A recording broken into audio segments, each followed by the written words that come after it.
امن، سکون، سلامتی، بھلائی، ترقی، آسودگی ہر شخص اپنے گھر میں، اپنے محلے میں، بازار میں، دکان میں، کاروباری مراکز میں، چھوٹے بڑے علاقوں میں محفوظ رہے۔ کیا ہم چاہتے ہیں کہ ہم سکون کے ساتھ، عافیت کے ساتھ، عزت کے ساتھ، وقار کے ساتھ، ثروت کے ساتھ یقینی زندگی گزار سکیں، اطمینان بخش ہماری زندگی کے روز و شب گزرے؟ کیا ہم مطمئن رہنا چاہتے ہیں اپنی زندگی سے؟ کیا ہم چاہتے ہیں کہ ہمارے بچے سچے ہوں؟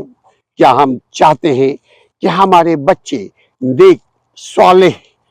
اچھے کردار، سچے اور بڑوں کے ادب کرنے والے ہمارے بچے ہوں؟ کیا ہم چاہتے ہیں کہ ہمارے حکمران، ہمارے ارباب، ہمارے مقتدر طبقے جن کے پاس قبولیابی کی طاقت اللہ نے دی ہے، جس کو زندگی میں اللہ نے طاقت سے نوازا ہے، جس کے پاس دولت ہے، جس کے پاس طاقت ہے کہ وہ آپ کی زندگیوں کا، آپ کی عزت کا، آپ کے ناموس کا فیصلہ کر سکے، کیا آپ چاہتے ہیں کہ برائی سے بچیں؟ مگر اس کے لیے بہت آسان ایک شرط ہے کہ جو آپ دوسروں کے لیے چاہتے ہیں وہ خود بن کر دکھائیں۔ اگر آپ چاہتے ہیں کہ آپ کے بچے نیک بنیں تو فطرت کا تقاضا یہ ہے کہ آپ نیک بنیں۔ کتنا نیک آپ بنتے ہیں، کس طریقے سے نیک آپ بنتے ہیں، یہ آپ خود فیصلہ کریں کہ آپ کتنا چاہتے ہیں اپنے بچوں کو اپنے لیے لائل، اپنے لیے آنیسٹ۔ جتنا آپ اپنے بچوں کے لیے چاہتے ہیں آپ وقت نہیں خود بنے۔ اسی طرح ملک کو ریاست میں رہنے والے اور حکمراں کرنے والے، اگر آپ چاہتے ہیں کہ آپ کے حکمراں اچھے ہوں، واللہ آپ کو اچھا بننا پڑے گا۔ اگر آپ چاہتے ہیں کہ آپ کے حکمراں ایماندار اور انصاف فراہم کرنے والے ہوں تو آپ جو آپ کے اپنے ہاتھ میں ہے، جو آپ کا حد ہے، اپنے حدود میں رہتے ہوئے آپ انصاف فراہم کرنے والے بنے۔ اگر آپ چاہتے ہیں کہ خیانت نہ کرے آپ کے حکمران تو آپ پر لازم ہے کہ آپ بھی خیانت نہ کریں۔ اب ایک سوال پیدا ہوتا ہے کہ میں تو بہت اچھا ہوں، جو عام طور پہ ہر آدمی کہتا ہے کہ میں تو بہت اچھا ہوں، میں تو صحیح ہوں، میں تو چوری نہیں کرتا، میں تو ملاوٹ نہیں کرتا، میں تو جھوٹ نہیں بولتا، میں تو دغا نہیں دیتا، میں تو بے وفائی نہیں کرتا، میں تو ہر لحاظ سے صحیح ہوں، میں نماز بھی پڑھتا ہوں، رمضان کے روزے بھی رکھتا ہوں، میں تو کوئی برائی میں نہیں۔ اس کے باوجود میرے ساتھ ایسا کیوں ہو رہا ہے؟ ناقابل برداشت حالات ہمارے گرد، میرے گرد کیوں ہے؟ تو اس کی وجہ جب ہم اجتماعی طور پر گناہوں کا شکار ہو جائیں گے تو ایسے ہی ہمارے پاس نتائج نکلیں گے۔ جب ہم مجموعی طور پر گناہ کرنے لگیں گے اور ایک دوسرے کو نصیحت نہیں کریں گے اخلاق اور اخلاص کے ساتھ، تب تک ایسے حالات بلکہ اس سے بھی بدتر حالات ہمارے گرد پیدا ہوں گے۔ ابھی تو ابتدا ہے، اس کی انتہا کانا دجال کی صورت میں ہوگا، لیکن اس سے بچنے کا جو واحد طریقہ ہے وہ یہی ایک فارمولا ہے کہ اگر ہم چاہتے ہیں کہ میں گڈھے میں نہ گروں تو ہم دوسروں کو بچائیں گڈھے میں گرنے سے۔ اگر میں چاہتا ہوں کہ میں جاہل نہ رہوں تو دوسروں کی جہالت کو کم کرنے کی کوشش کریں اپنی طاقت کے مطابق۔ اگر میں چاہتا ہوں کہ میرے ساتھ انصاف ہو تو میں اپنے حد میں رہتے ہوئے، اپنی طاقت میں رہتے ہوئے جو ہم سے وابستہ لوگ ہیں ہم ان کے ساتھ انصاف کریں۔ جیسے ہم اپنے بچوں کے ساتھ، ہمارے ایک سے زائد بچے ہیں تو ان بچوں کے درمیان انصاف کریں، ہم کسی کو کم کسی کو زیادہ نہ فراہم کریں۔ محبت میں انصاف نہیں میں کہتا، کیونکہ محبت میں انصاف آپ کے دل کی کیفیت کا نام ہے، لیکن تقسیم میں انصاف،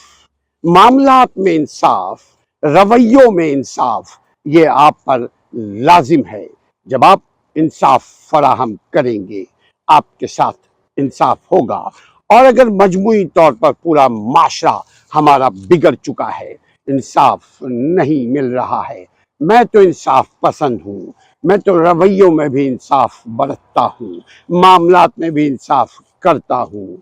ہر معاملے میں جتنی میری طاقت ہے میں انصاف کرتا ہوں، لیکن اس کے باوجود ہماری عدالتیں، اس کے باوجود ہمارا عدالتی نظام، ہمارا جوڈیشری سسٹم، ہماری حق و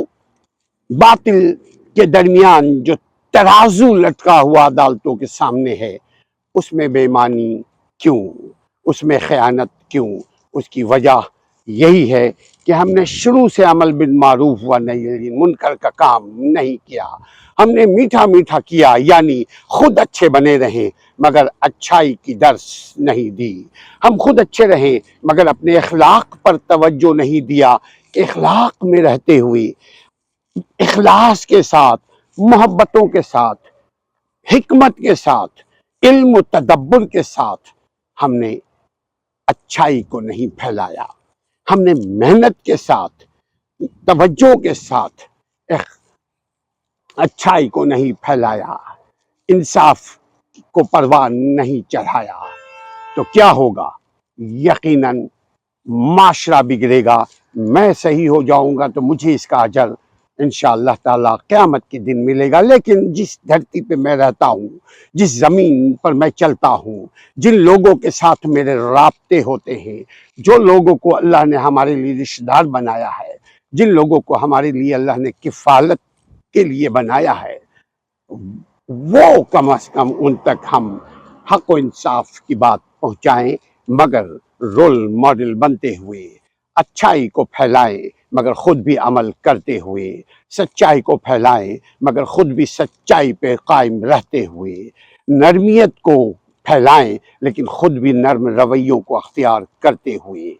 یاد رکھیے، ہم